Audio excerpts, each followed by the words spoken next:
ব্রঙ্কিওলাইটিসের সাথে নিউমোনিয়ার কিন্তু একটা পার্থক্য রয়েছে। মোটামুটি 2 বছরের নিচের বাচ্চারাই ব্রঙ্কিওলাইটিসে বেশি আক্রান্ত হয়। ব্রঙ্কিওলাইটিস বা শ্বাসকষ্ট শিশুদের মানে শীতকালে এই রোগটা বেশি হয় কেন? এই রোগটা বছরে 2 বার দেখা যায়, এটার মানে প্রবণতাটা বেড়ে যায় এবং সারা বছরই আসলে অল্প বিস্তর ব্রঙ্কিওলাইটিস হয়ে থাকে।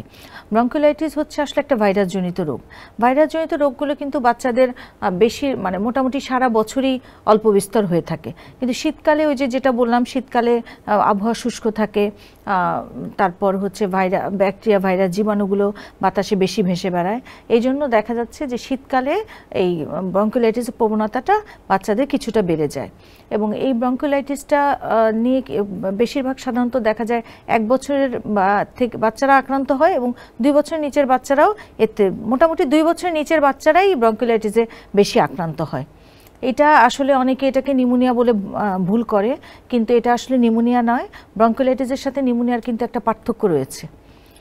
আমরা সবসময় দেখা যাচ্ছে যে ব্রঙ্কিওলাইটিসকে নিউমোনিয়া ভেবে অ্যান্টিবায়োটিক দেই, কিন্তু ব্রঙ্কিওলাইটিস যেহেতু ভাইরাস জনিত একটা রোগ, এটার জন্য কিন্তু অ্যান্টিবায়োটিকের তেমন প্রয়োজন হয় না। অনেক ক্ষেত্রে দরকার লাগতে পারে, তবে বেশিরভাগ ক্ষেত্রেই ব্রঙ্কিওলাইটিস শ্বাসতন্ত্রের যে রোগটা সেটা এমনিতেই ভালো হয়ে যায়, কিছু কিছু ক্ষেত্রে অল্প কিছু ওষুধের দরকার হয়। নিউমোনিয়াটা কেন হচ্ছে শীতকালে বেশি?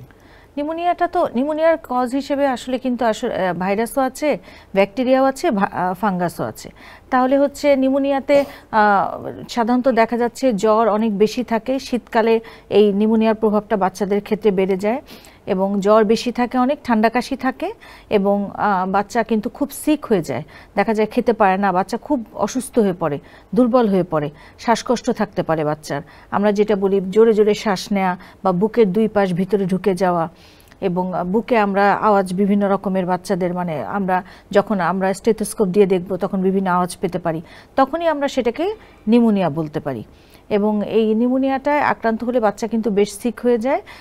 এটার ক্ষেত্রে ব্রঙ্কিওলাইটিসের সাথে এটাই পার্থক্য যে ব্রঙ্কিওলাইটিস হলে কিন্তু বাচ্চারা অতটা সিক হয় না, বাচ্চাদের জ্বরটা কম থাকে, কাশি থাকে, শ্বাসকষ্ট থাকে, কিন্তু বাচ্চা হাসি খুশি থাকে। ব্রঙ্কিওলাইটিস এবং নিউমোনিয়া এটার পার্থক্যটা আসলে আমরা সাধারণ মানুষ হিসেবে কিভাবে পার্থক্যটা করব? যেটা আমি অলরেডি বললাম, কিন্তু যে ব্রঙ্কিওলাইটিস হলে বাচ্চার কাশি থাকবে, শ্বাসকষ্ট থাকবে, কিন্তু জ্বরটা হালকা থাকবে এবং বাচ্চা হাসি খুশি থাকবে, বাচ্চা কিন্তু সেরকম অসুস্থ থাকবে না।